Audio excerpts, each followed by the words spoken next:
Hello Capricorn, Sun, Moon, Rising, and Venus signs. Kamusta kayo? Sana po ay nasa mabuti kayong kalagayan. Welcome back po sa Star Tarot. Kung bago kayo rito, welcome din po kayo. Please subscribe, like, share my videos, and leave me a comment kung nakaresonate kayo. Thank you. So, first message ni Capricorn, we have luck. A sudden change of luck is likely. Things are working in your favor. An excellent time for networking. So, napakaganda nito, diba?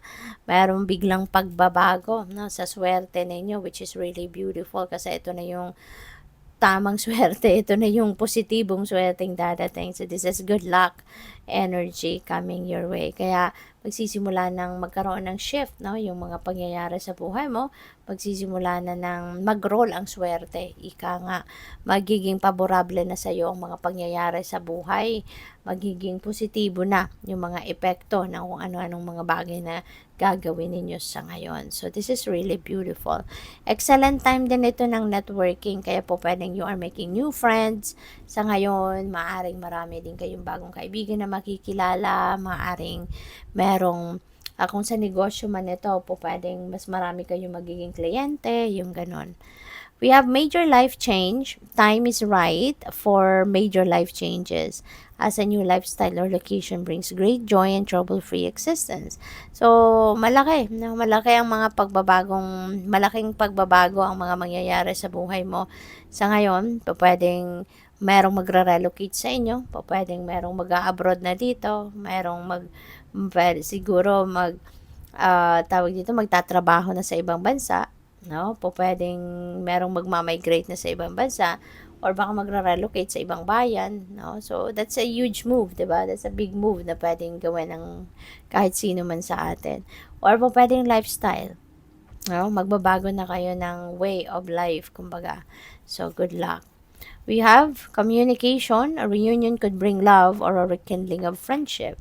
A lucky win seems likely. Wow, Capricorn. So, maganda. Meron kayong pwedeng mapanalunan. Baka may winning dito, pa-contest, lottery, ano pa ba, competition, kung ano man yung sasalihan ninyo, tinatayaan ninyo, mga game of chance, pwede, merong panalo dito. So, reunion, no? Baka magkikita-kita kayo na magkakapamilya or magkakaibigan, pwedeng ganun din ang ganap, no? At pwedeng yung mga reunion na to, pwedeng dito kayo muling magkita, no?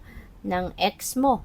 Pwedeng ganun, ex mong jowa, no? Ex mong asawa. Baka sa reunion na to, ayan, makitaan ninyo uli yung bawat isa ng spark para sa bawat isa. Pwedeng mag-rekindle or pwedeng mga kaibigan, no? Baka merong mga kaibigan kayo dito na matagal na kayong hindi nagkita at ngayon,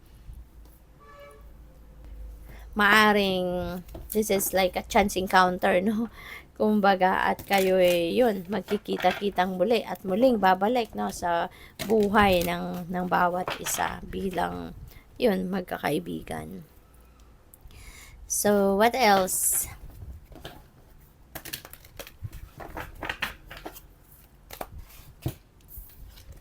So, we have Princess of Summer. Ayan, there is a new relationship, no, na po pwedeng pasukin ng iba sa inyo. So, most likely, ang iba sa inyo baka babalik, no, sa inyong person. Baka magbabalikan kayo, magre-reconcile kayo ng kung sino man itong dating jowa, mga ganon.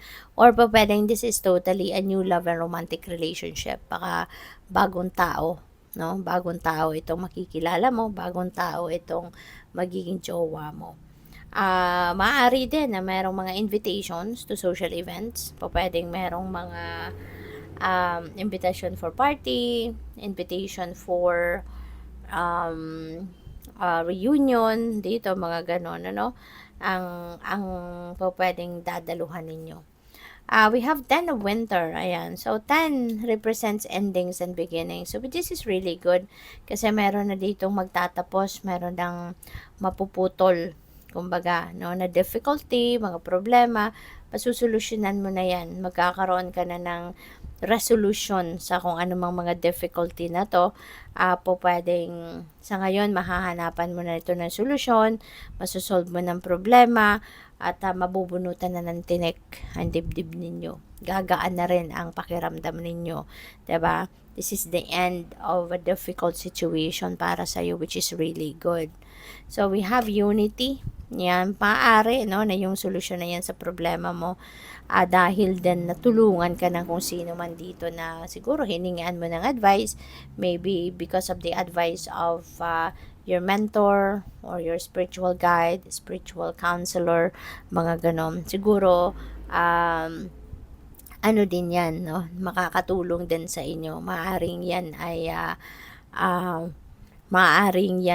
malaki din